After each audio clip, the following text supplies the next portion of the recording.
어쨌든 기본적으로 내가 어떤 선을 정해놓고 이 사람을 여기까지 끌어올려야겠다. 나는 마음도 동기부여가 되고 좋은 건 사실이긴 한데 어쨌든 이 사람에게 지금 당장 필요한 게 뭔가 부터 좀 파악하려고 노력을 하고 그 부분을 먼저 채워주려고 해야 하는 부분이 필요하다고 생각을 하거든요. 예전보다 일단 운동에 대해서 좀 더 허용적인 분위기가 되고 건강에 관심도 많아지면서 네. 신체 능력들은 전반적으로 올라가셨어요. 근데 그럼에도 불구하고 아직까지도 사람의 눈을 마주치지 못하시는 분들이 계세요. 그런 분이 계시는데 어쨌든 전반적으로 다 잘하니까 이 부분은 건너뛰고 패스하자라고 하는 건 좀 아니라고 생각을 하거든요. 그래서 짧게라도 뭐 그런 사람이 있으면 그런 눈 마주치는 것부터 시작을 한다던가 하고 싶어하는 기술도 좀 달라요. 네. 예, 그래서 어떤 사람은 좀 외진 곳에 내가 살고 있으니까 어두운 길을 갈 때 뭐 누가 쫓아오면 어떻게 하면 될까?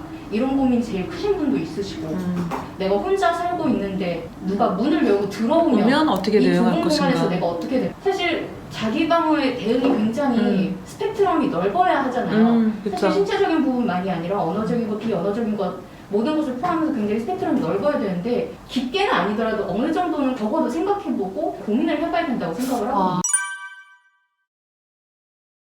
네, 저는 이제 기본적으로 자기 방어 훈련의 단계가 단계. 그러니까 네. 일단은 나눠져야 된다고 생각을 해요. 우리가 자기 방어 훈련이라고 할 때 그걸 전체적으로 다 포괄해서 얘기를 하다 보니 네. 어떤 사람이 어느 부분에 좀 초점을 맞춰서 아하. 그것을 얘기를 하는 경향이 있잖아요. 그쵸. 자기 방어 훈련을 할 때 단계를 만약에 설정한다. 일단 첫 번째로 상황 판단. 그 사람이 가지고 있는 폭력에 대한 감수성이 큰 역할을 하겠죠. 왜냐하면 이게 폭력인지 아닌지에 대한 구별하는 판단이 그 다음에 두 번째는 이제 상황을 판단해서 이게 폭력이나 침해 상황이라고 여겨졌으면 세 개 정도로 나눠지겠죠. 첫 번째는 이제 긴장을 감수하는 거죠. 이 사람이랑 나랑 지금 뭔가 긴장이 고조가 되고 있는데 이것을 신체적인 공격에 들어가기 전에 그거를 감소시키는 거는 비언어적 기술과 언어적 기술이 있을 네. 수 있겠죠.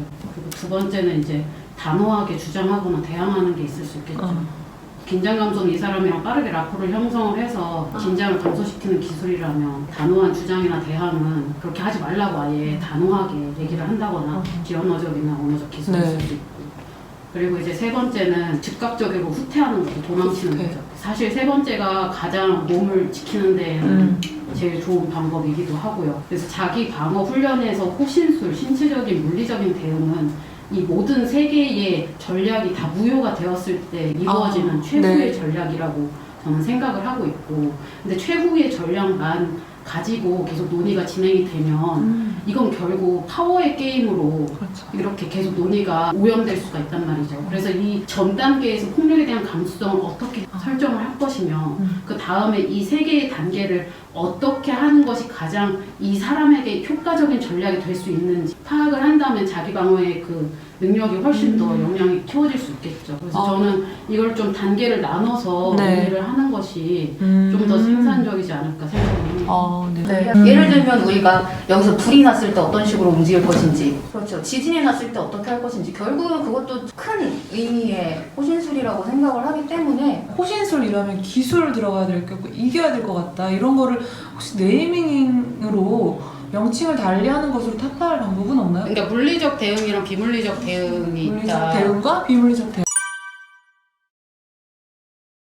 우리나라 10대 여성들의 신체활동 실천율과 체력 수준이 거의 세계에서 최하위권에 속해 있다는 것이 저한테는 자기방어 훈련 자체보다 더 큰 문제처럼 느껴지는 게 있어요. 이제 그런 공교육을 받지 못하고 자라난 우리 성인 여성들이 실제로 운동센터에서 그렇다면 무엇을 배워야 되는가를 생각을 하게 되거든요. 그래서 자기 자신의 몸을 움직여본 경험이 없는 사람들이 많기 때문에 운동을 가르쳐주고 그 사람이 꾸준히 건강해지는 게 사실 자기방어 훈련 워크숍 한 번 했을 때 효과보다 훨씬 더 이 사람 인생에서 큰 영향을 미치고 이것이 어떤 발화점이 되어서 실제로 꾸준히 일상에서 어떻게 자신의 건강을 돌보면서 건강한 공동체를 만들면서 살아갈 것인가에 대한 걸로 이어져야 되지 않나 그렇게 생각이 들어요.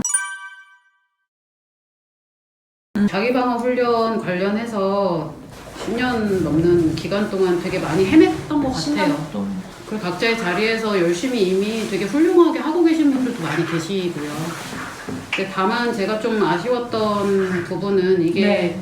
구심점을 가지고 좀 확장할 수 있다면 참 좋을 텐데 구심점? 저는 개인적으로 사람들이 건강해지는 거 보는 게 좋아요. 그냥 제가 운동 가르쳐 주고 그 사람이 운동하고 건강해지고 근데 이제 자기방어 훈련이 되게 중요하다라고 여기고 계속 이것을 좀 잡고 가려고 하는 건 이 한 사람의 건강이 자기 혼자만 건강할 수 있는 게 아니라 결국은 사회와 연결성을 가지고 같이 건강해지는 방향으로 가야 되는데 이 사회에 대한 무관심, 나는 상관이 없을 거라는 어떤 타인에 대한 무관심이 점점 좀 병들게 하는 것 같아요. 한국여성재단에서 이런 자리를 만들어 주시는 것도 되게 의미 있는 일이라고 생각이 들었고 또 만나게 되어서 되게 반가운 시간이었어요. 감사합니다. 다음에 또 뵙겠습니다.